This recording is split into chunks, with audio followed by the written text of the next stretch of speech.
Welcome everyone to our Lunch and Learn program. Happy to see you here.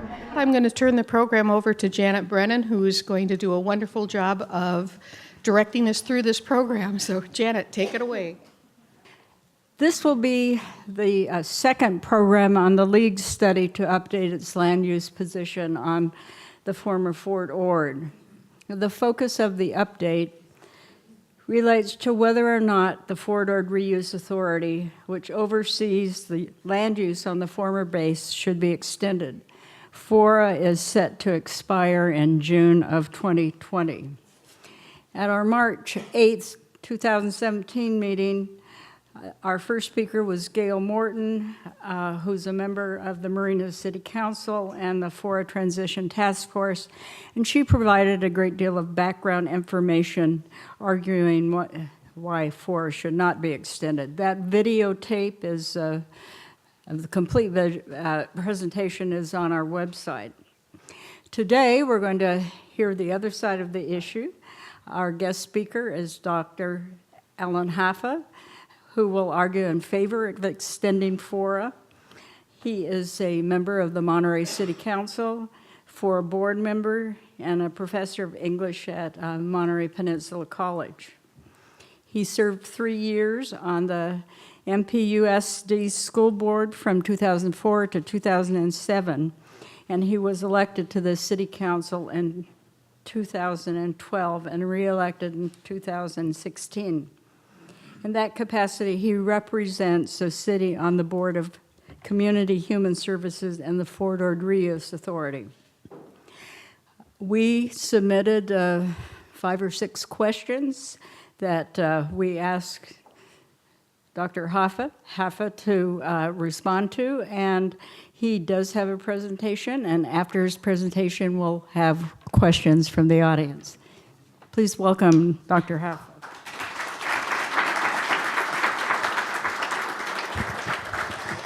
Thank you, Janet, and thank you, League, for inviting me. I really appreciate it. So I'm going to talk about FORA transition today. I just want to let you know I was on the transition task force along with Gail.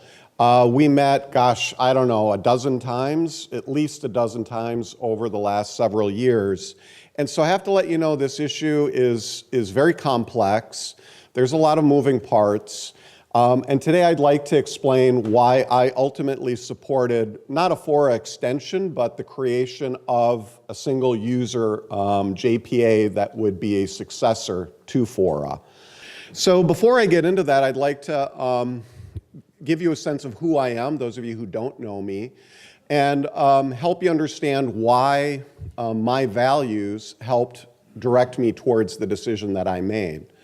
First of all, it might be a surprise. Normally, at FORA votes, I'm on the same side more often than not with Gail, with Jane. And so this is an unusual vote. But I want you to know a little bit about my values, which are aligned very much with those individuals. Number one, environmentalism. So our environment is intertwined with the well-being and the health of our community, spiritually, physically. So protecting our environment, for me, is a very personal, important issue. There are a number of issues that I care about that are all interconnected and in different ways connect with the former Fort Ord and redevelopment. Homelessness is one issue. Affordable and workforce housing is another issue. Environmental quality of life, and in particular transportation and how that relates to our environmental quality of life, keeping cars off the road, reducing automobile pollution, for example. Water, which is necessary for us to live here and to have the jobs that support our economy, and of course jobs. I teach at Monterey Peninsula College. I see, every semester I teach hundreds of students, and I need to let you know that those young people are struggling. They're struggling to find jobs anywhere, and in particular here on the peninsula. So as you know, the former Fort Ord base reuse plan has a few different objectives. One of those objectives is recreation and the environment. which I strongly support. Another objective is housing, which I strongly support. And another objective is jobs, which I strongly support. So it's really all about finding the balance. And that's where good governance comes in. For me, good governance requires us to focus on process. I'm very much a stickler for process, having good processes, structure, facts. And I think in this particular issue, there are a lot of facts out there that are in dispute or that you may have heard, which are more nuanced than what you have heard. And I hope to clear up some of those. I think there are a lot of folks who don't like FORA because they don't like some of the personalities on FORA. Guess what? I don't like some of the personalities on FORA either. But that's not a good reason in and of itself to eliminate a deliberative a body. And finally, regional decision making. I believe very much that all of those issues I've outlined, housing, homelessness, transportation, water, jobs, they all will require regional solutions. No one city can address all of those issues individually. And I also believe that the former Fort Ord is really essential to addressing all of those issues. So this is my dog Tilly. This picture was taken, no doubt, before the policy on dog on leash was changed. This is pretty much the center of the monument. It's got an amazing view. It's about 11 miles in. It's one of my most treasured places. And I just want to let you know that I am someone who loves the former Fort Ord. Gordon Smith from Keep Fort Ord Wild introduced me to the former Fort Ord lands and to Happy Trails, I don't know, maybe 5-6 years ago. And it's a place that I spend much of my time, almost all of my recreation time. I don't think there's any other elected official, with the possible exception of Mayor Delgado, who knows the trails better than I do. And so I just wanted to let you know that for me, what happens there is personal. It matters to me. So here I'd like to just outline some of the broad rationale for why I think a single entity, JPA, is the right way forward, and then I'll get into some detail. First of all, I think it's important that we have a regional body for planning at the former Fort Ord. I realize that some folks feel differently about that, and I'll get into that in a minute, but I think it is important that we have a regional body. I think that fairness is very important, fairness for all of the jurisdictions, and there are fairness issues, as I'll outline in a minute, without a successor JPA.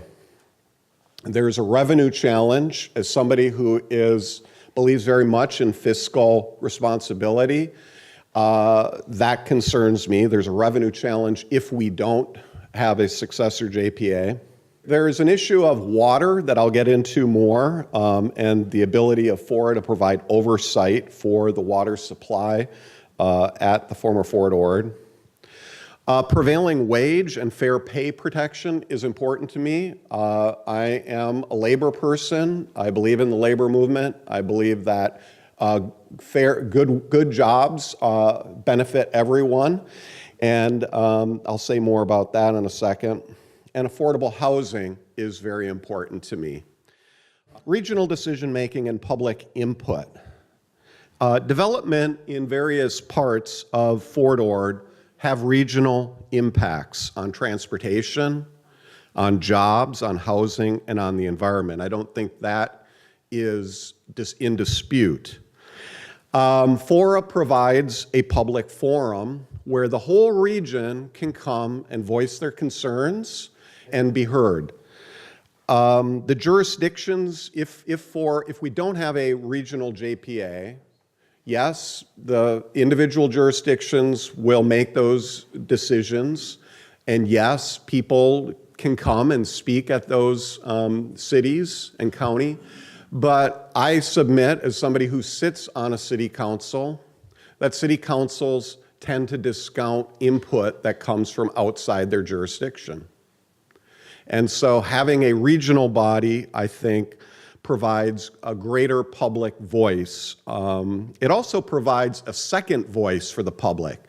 So yes, something like Monterey Downs, which I personally opposed and worked to help defeat, yes, it could have simply been and was ultimately stopped by Seaside, but had the Seaside City Council makeup not changed, it would have moved forward.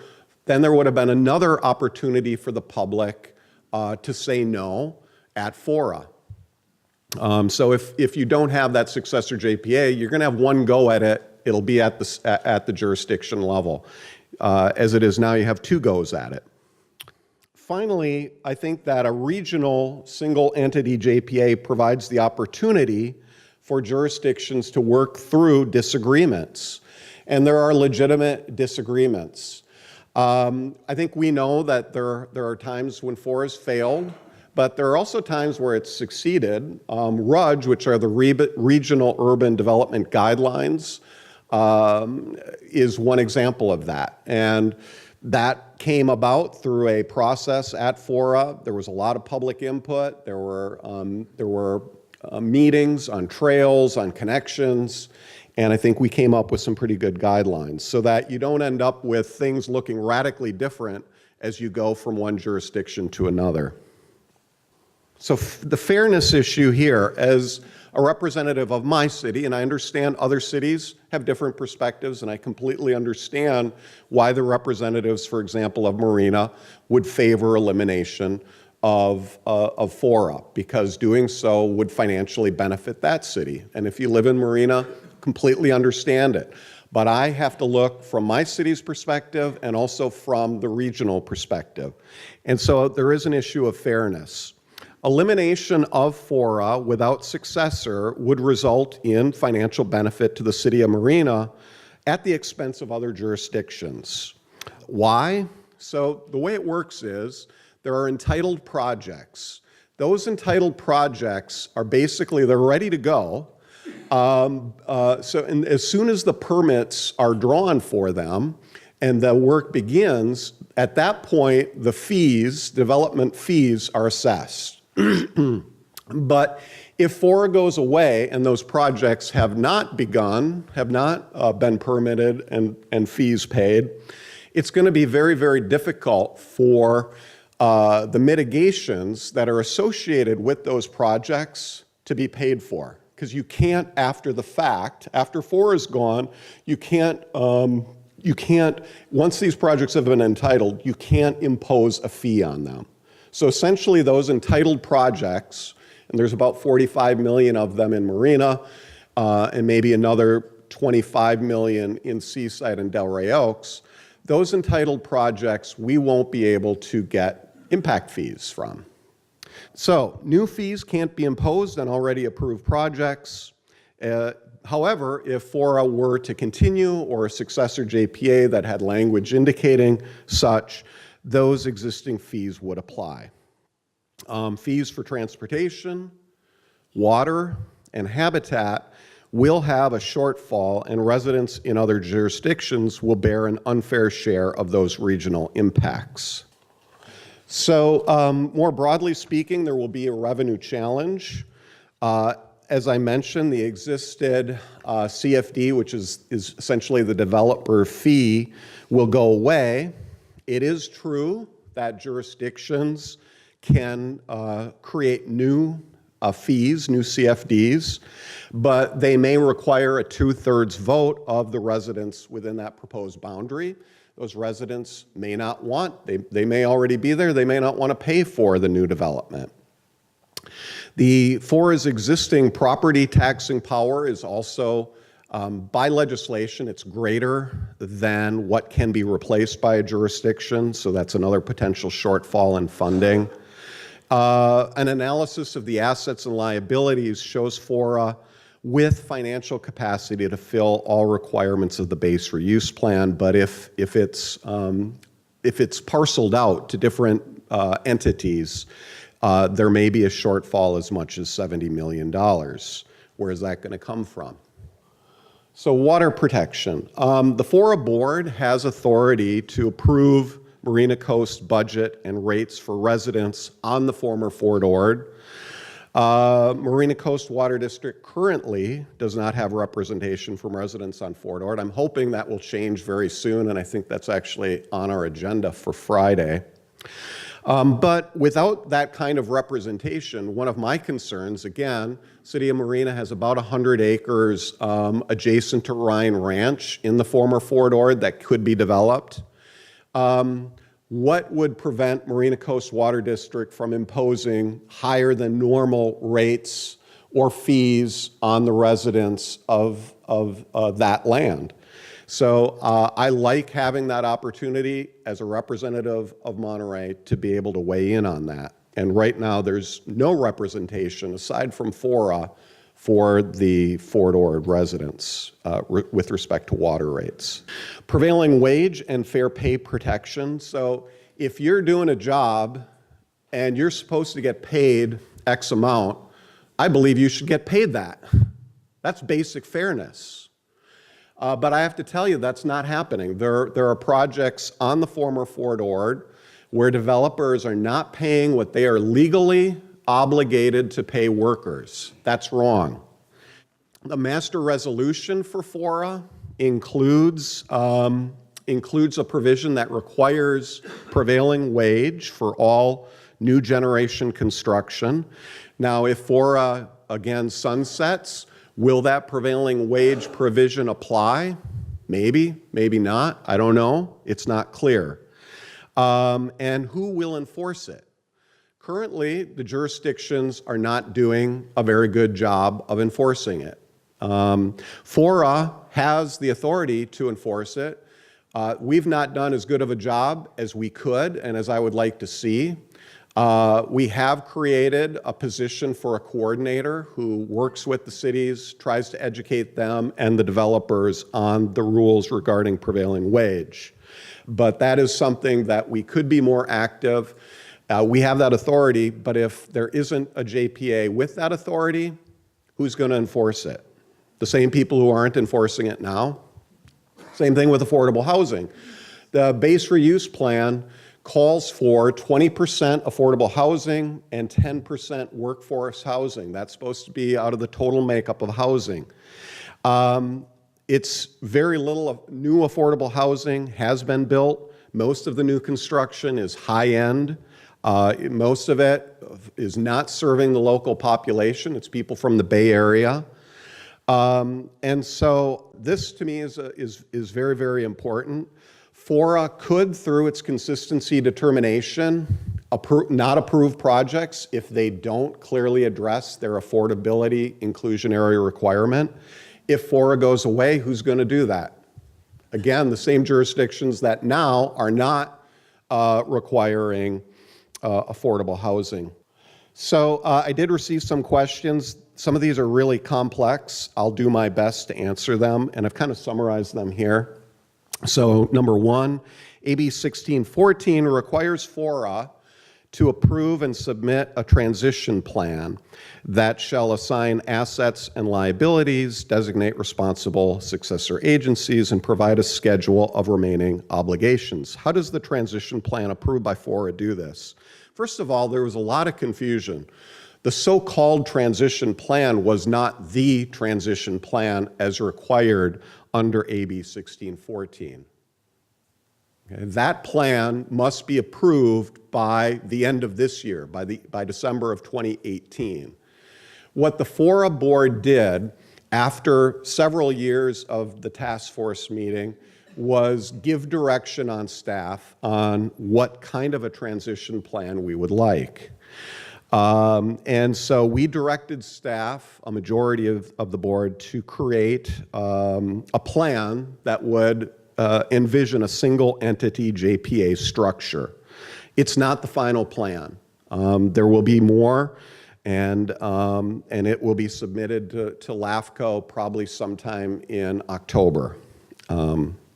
So the transition task force did study the assets and liabilities and various methods of assigning them. We actually looked at 3 different kind of approaches. One would be just continue with the existing FORA. 2 What if we parceled them out? And yes, you could send transportation to TAMC, and you could create a new JPA for habitat. You could ask the county to take care of the munitions remediation, et cetera. Yes, you could do it. We looked at that. We also looked at the idea of a new JPA, a more streamlined JPA, and that's ultimately what we recommended. Question 2, the transition plan proposes a JPA replace FORA, Seaside, Marina, Monterey, and Monterey County would be required to participate. How could a JPA be established if not all jurisdictions agree? So first of all, that would also include Delray Oaks. Delray Oaks is also a land use jurisdiction. The transition team tried hard to find a concept that would satisfy all jurisdictions. In the end, we were not successful. My friends in Marina were not. They simply wanted to disband FORA. So we were not successful in doing that, and I'm disappointed we couldn't do that. The underlying powers of FORA would be transferred to this new JPA. Each jurisdiction will have to decide for themselves if it's in their interest to join. However, cities are still responsible for their regional impacts. Just because you get rid of FORA doesn't mean that a development project in your share of the former Fort Ord won't have transportation, water, habitat impacts that are regional in nature. And so you're still going to have those impacts and fees. So I would submit that it's likely all of the land use jurisdictions would want to join so that they could have a voice. So I don't believe that we should disband a regional body that is dealing with regional issues simply because one city doesn't favor it. Question 3, what analysis was undertaken of costs and benefits? As I mentioned, we met over a dozen times. The members of the task force had the ability to ask for any information that they wanted, and they did do so. And in the end, the board directed the staff to analyze the costs and benefits of those 3 different options. And I think the financial shortfall of some $70 million was one of the major reasons why the task force and ultimately the board recommended a successor JPA.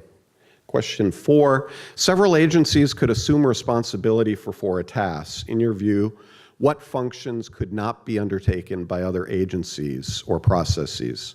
So it is true, all of the functions could be assumed by other entities with the possible exception of habitat preservation, and you'd probably have to create a new JPA specifically for that. This question begs the answer that somehow if all of these functions can be parceled out, then FORA serves no purpose. And that, I think, is where I beg to differ. It's about fairness, it's about regional forum, it's about regional oversight, it's about the region being able to prioritize what we want done. Question 5, if a new JPA were formed, what would staffing requirements and selection process for staff be? Would salaries be comparable to current staff? So the new JPA board would determine staffing requirements and salary schedule. Hiring, I've been a part of many public agencies. Hiring is not done by a board other than hiring of the executive director. Once you hire the executive director, the rest of hiring is usually handled by that person. I also want to let you know that the transition team specifically asked for a staffing plan, that many of us do have a concern about the cost of FORA's operations. And we asked staff to show us, as you complete your tasks, how will you begin to ramp down your staffing? And we were presented with a plan. By 2020, the staffing would be reduced from 16 to 10 or 11, and by 2025 to 4 to 5 staff. Transportation projects address internal impacts only, TAMC's identified insufficient FORA fees for regional impacts. How would extension of FORA address regional traffic? So I think there's a few false assumptions there. First of all, most of the projects at the former Fort Ord have both a regional and a base impact, okay? And they're assigned a percentage. Also, I think it's a false assumption that TAMC has said there's insufficient fees for this. In fact, every year, FORA addresses fees and makes adjustments based on sort of a new analysis of costs and whatnot. So I don't think the assumptions here are actually accurate. And to give you an example, I think also built into this is an assumption that FORA hasn't done anything regional. I would submit that IMGN, for example, has both regional and on-site impact. Also, in 2005, TAMC and FORA came to an agreement, which has been recently ratified again, in which there's a cost-sharing, FORA focusing more on base impacts and doing TAMC's share of base impacts, with TAMC focusing on a corresponding reciprocal amount of regional. FORA is scheduled to pay its share of regional transportation need as projects are built. So I think what I would say to those of you who are my friends and are wondering, why did I do this? I hope that you can at least understand, while I don't always agree with the decisions of FORA, in fact, I'm quite often on the losing end, my preference would be, let's change the membership of FORA. We can do that. I don't think that because we disagree with some decisions in the past, that means we should eliminate the body. I think we maybe just need to change some of the members on that body. Thank you. And I'd be happy to answer any questions, any other questions.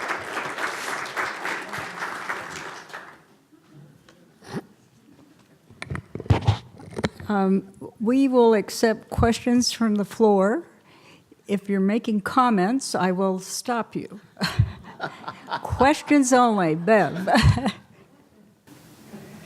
Why has FORA not done anything about so many issues? I would include, as you say, let's not talk about things from the past. Well, unfortunately, they had a huge amount of money from the Army. We ended up having to track down what happened to that money. As far as I know, none of it was spent on blight. It was all spent on ordnance. I never saw any documentation. Question relates to how FORA has enforced affordable housing requirements, how it has enforced the wage requirements, and finally, what has it done in terms of addressing blight? Okay, thank you. I really appreciate the question. So, first of all, FORA has built into its master resolution a requirement for prevailing wage. It's not clear that if FORA sunsets without a successor, that requirement will continue. Could it have done a better job? Yes, it could. So could the jurisdictions. So the jurisdictions have police power. They could enforce it. They could build in, for example, penalties for developers when they go enter into agreement with the developers, and then they could enforce those. And yes, FORA could also do more. What they have done at the request of a number of us was hire a coordinator. Why haven't they done more? Because the jurisdictions that are building projects and that are working with the developers don't want it to. So at least that's what it looks like to me. So I would like to see us do more, and I think we could do more. Same thing on affordable housing. So on the one hand, you're absolutely right. FORA, when it has done its consistency review in the past, should have had a stronger, held a stronger position on requiring the inclusionary housing as projects went forward. But so you're now going to trust the jurisdictions who also aren't doing it, right? It's the same thing with prevailing wage. Yes, it's true FORA hasn't done as much as it could on affordable housing and on prevailing wage, but if you eliminate it, now you're just trusting the jurisdictions alone, and they certainly haven't demonstrated an ability or a willingness to do that either. Regarding the removal of blight, FORA has done a lot, but it could do more, and I'm hoping that we will do more. I'm hoping that on Friday, for example, when we examine our CIP, that we will make blight removal a higher priority, and maybe a project like East Side Parkway a less of a priority. So all I can say is, you know, you have to work with what you have, and you do the best you can. Yeah. The question is, why do we need FORA at that expense when the jurisdictions can perform equally poorly and no additional? So the question is, why do we need FORA to perform tasks that local jurisdictions can undertake themselves? So I think I've laid out what I think FORA can do that the jurisdictions can't. It's a regional forum. It's another level of review. It's the legal authority to be able to require various aspects of the master plan. I don't necessarily dispute with you that it could do them more efficiently, and that's part of the rationale behind a new successor JPA. I'll let you pick. Our guest? Okay. So you say a regional forum, and you stated in your presentation that one city, Marina, was the lone dissent in this transition plan. Well, I was at the board meetings, and that is not my recollection. So we had Seaside, when the standing member that sits in those meetings after X numbers of years was not present, the Seaside vote was no. Monterey County vote for Jane Parker was no.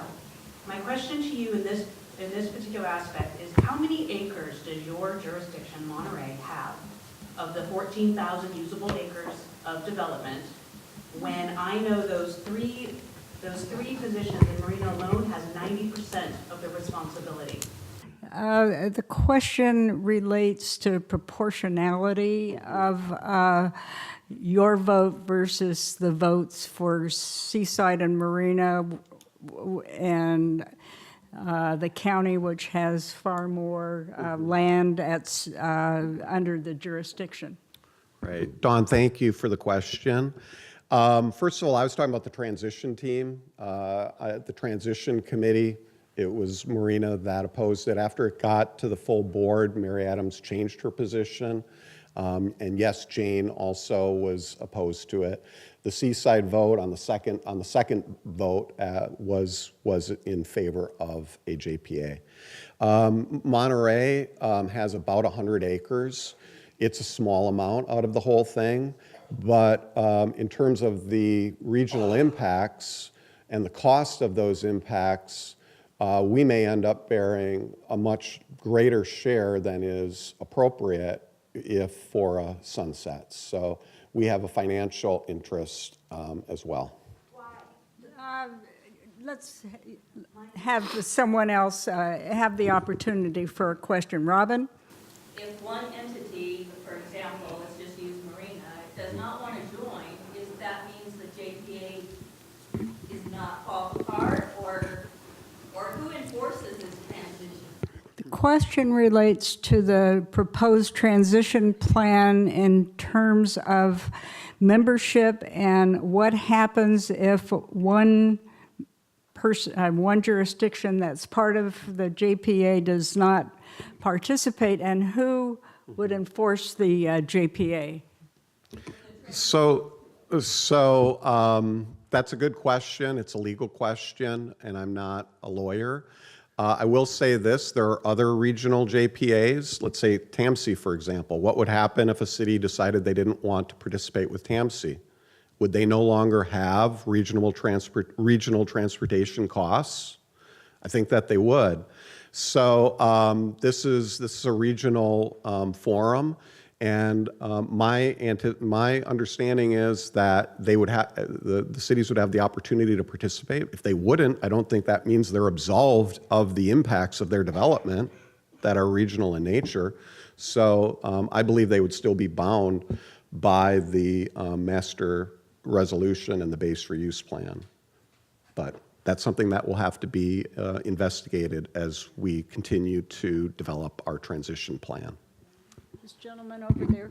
Just wondering about low-income housing. Might it be possible to tear down the barracks and put some stuff there, because there's already lots of infrastructure that's already there, and it's might be a little simpler. The question relates to affordable housing and whether or not existing buildings can be torn down and replaced with affordable housing. Yes, they could. And I wholly support that. That's a great idea. Thank you. Michael? I have two quick questions, one related to this JPA idea. Currently, at least in my mind, that means Pacific Grove and Salinas will no longer be voting members. And wouldn't that create pushback from them, and how can you shut them out? Aren't they going to try and stay in the game? My second question is related to public comment. You talked about this is an opportunity for the public to weigh in and maybe get a second chance to weigh in.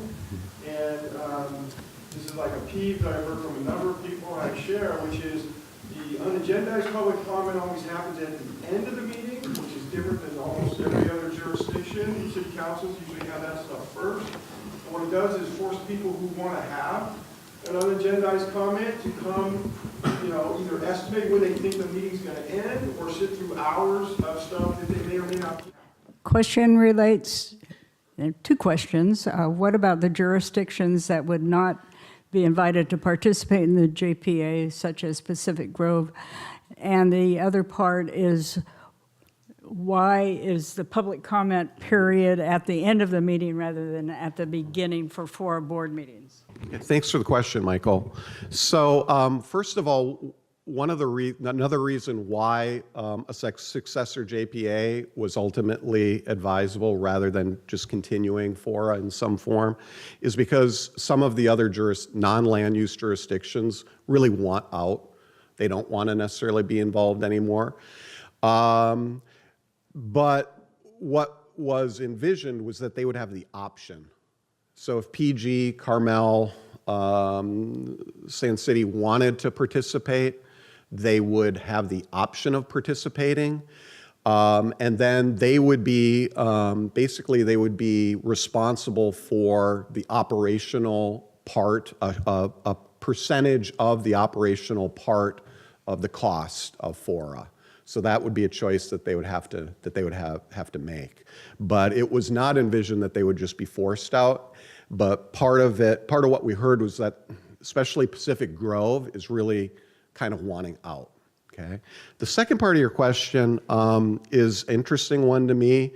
I don't know. I've only been on FORA maybe 4 years. I don't know why they have public comment at the end. If there was a lot of, if all of you think it should be at the beginning, please let me know, and that's something that I would be happy to bring up with the board.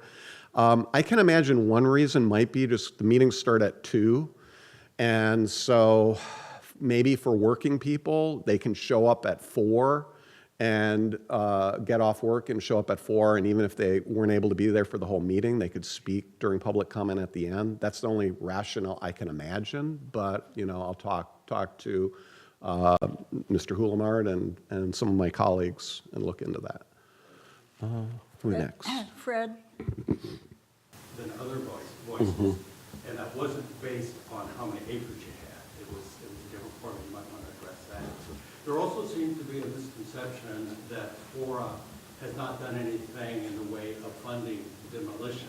The first question relates to the voting structure of the FORA board and the fact that it isn't related to how much property you have responsibility for. And the second part of the question relates to demolition. And the third part is why would other cities be interested in the regional process? Yeah. So the voting equity is such that the largest, the cities that have the greatest economic interest in the former Fort Ord, Marina and Seaside and the county, each have 2 votes, okay? Other cities, so Monterey, we have 1 vote. Carmel has 1 vote. I don't understand. I honestly don't know the history behind how that, what the formula was used to arrive at that, but that is partly to, I think, speak to Dawn's question about fairness. I think that would be something that, with a successor agency too, we'll have to have a conversation about, like how do you address your concern to make sure that certain jurisdictions have proper voting representation on that successor agencies. I don't know what the answer is. Demolition. So again, this is way before my history, but when the former Fort Ord base reuse plan was adopted, there was an agreement between which entities would be responsible for which demolition requirements. Okay, so Fort Ord, the Fort Ord Reuse Authority has responsibility for a certain amount of the demolition. They've completed about 85% of it. So 85% of FORA's legal responsibility has been removed. And then the cities had various responsibilities. So most of the blight that you saw recently, a lot of it was on CSUMB. That was CSUMB's responsibility. They've recently begun removing a lot of that. And a lot of it that you still see is Marina's responsibility. And then finally, I think that the other cities have an interest because the transportation impacts will certainly impact them. And the housing will impact them. So, and jobs will certainly impact them. So making sure that we get the right mix of all of that is going to have an impact on every single city in the area.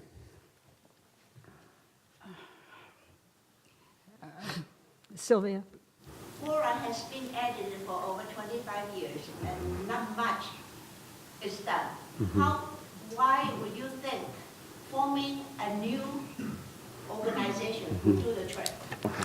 So the question relates to the fact that FORA has been in existence for a number of years, and what makes you think that a new JPA or a new organization would accomplish more than the existing one?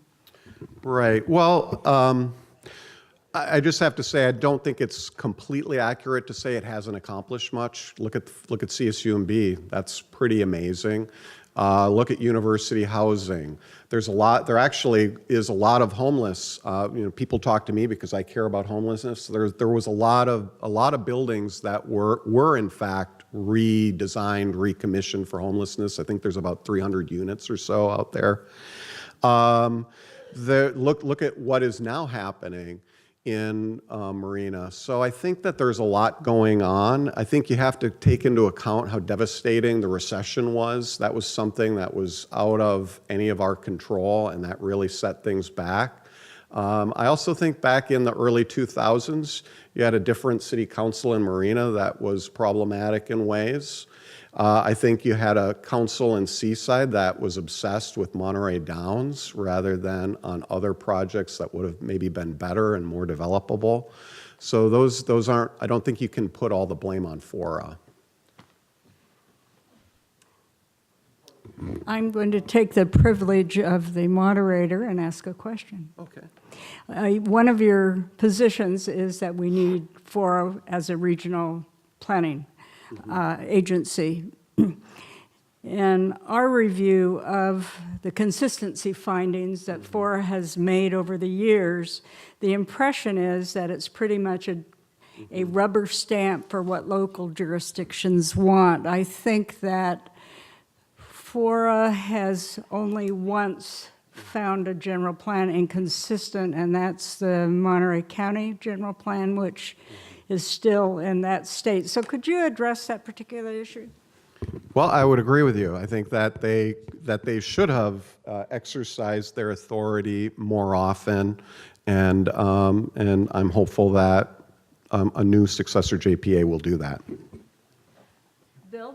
Your view, which I respect a great deal, is that yes, FORA has not done a very good job of what it has been tasked to do, but if we get rid of FORA, it's going to get a lot worse. It could. Yeah, so, and you alluded to the fact that there's a lot we can do to change how FORA operates. So as a private citizen, how would you suggest I, as a citizen of Monterey, and a voting member of the Monterey County Democratic Central Committee, how could I get FORA off its backside to go in the direction I want? Question relates to how would a JPA perform effectively to address some of the issues you've identified? So specifically what you could do, or anyone could do, is, let me just say, a board, a city council, there are good city councils, there are bad city councils. It's really a makeup of who is on that council. Same thing with school boards, and same thing with this kind of a board. So if you don't like the kinds of decisions the FORA board, I can guarantee you that if the FORA board gives this direction, the executive director is going to go in that direction. That's how it works, because they can be hired, they can be fired by a board. So the problem is that the board hasn't always had the right makeup. So if you don't like the decisions that it's making, identify those folks and work to replace them. It's really that simple. I mean, that's how government works. We'll come back to you. So my question is, and you said about your city's impact with 100 acres. That may or may not be, I might not agree with that.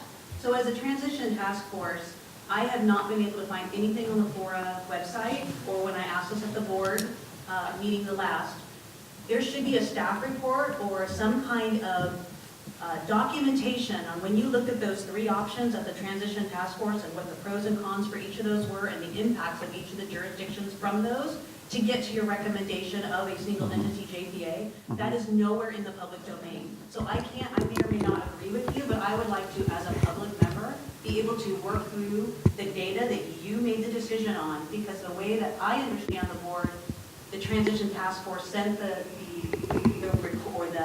next steps or their recommendation wasn't exactly as open and informative as it maybe should. Okay, this is a question that I wanted an answer to, and is basically how can the league or interested citizens obtain the data and information that the transition task force had, so we can evaluate that decision?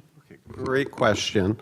So a lot of the information, if you go to the website and you go to boards, to commissions, and you scroll down to the transition task force, there are a number of different presentations there that some of this is addressed. But I think I'm going to ask, I see our executive director here, I think what we do need to do, and I believe we could have and should have done a better job of communicating with the public and making clear some of the information the Transition Task Force looked at, is if we could identify some of those specific bits of information and make them sort of like linked right to the front page of our website. So I'm going to talk to our staff and see if we can do that for you, okay? Okay, Lisa and then George, and then we'll wrap it up. Lisa? Well, I question why of a transition team that's composed of staff who stand to lose their well-paying jobs if FORA is not extended. And I wonder if an outside consultant shouldn't have been used for this purpose. Could an outside consultant have been used to help prepare a transition plan? Is that the question? I mean, yeah, that would be an additional expense. I think that, again, this really comes down to with basic trust. And, if you don't trust people, then yeah, you're always going to want a consultant. As we're going through the process, had I felt like we were not getting the information that we needed on the task force, or if the information that we were given didn't make sense to me in terms of sort of logic, then I might have felt the need to do that. I'd never, through the process, the staff were not on the committee, first of all, that's a misconception. The committee was chaired by a representative from CSUMB, and the members of the task force, there was Gail was on it, I was on it, Mary Adams was on it. I think there was a representative, an elected official from each of the land use jurisdictions.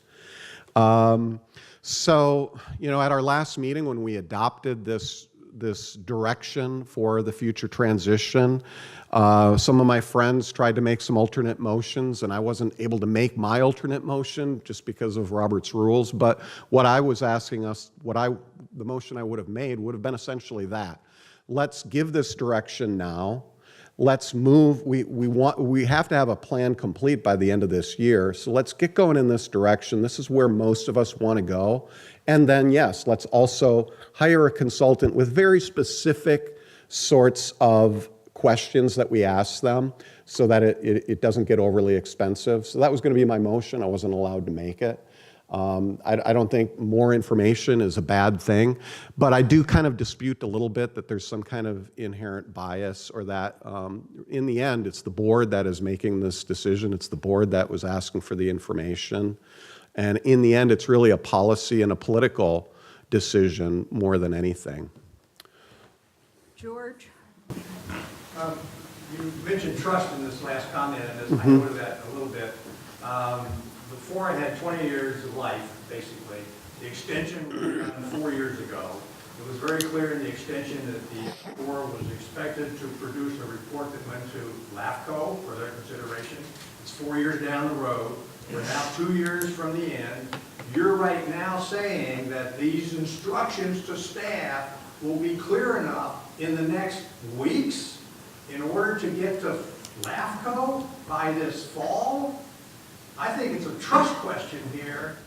Under the legislation, FORA is required to issue a report to LAFCO, and that report is due soon. And the question is, what confidence do you have that that report will be forthcoming? So I have confidence, yes. It isn't like the full plan is due tomorrow. Remember, it doesn't have to be approved until December of this year. The schedule is to get it to LAFCO, I believe, in October. So yes, I'm very confident. And again, I just have to remind folks, the recession, that was a big deal. That was as big as anything we've seen since the Great Depression. There was nothing happening. You could have had any board, you could have had any staff at FORA. There was nothing that was going to happen for about 7 years there. So, I do think in fairness that you have to acknowledge that. We will end the meeting at this point. I'm sure Alan will be around to answer individual questions you might have, and thank you very much. Our next meeting will be on immigration and immigration policies and the impact on agriculture in Monterey County. So that is another controversial issue that we'll be addressing. So thank you very much, Alan. Thank you.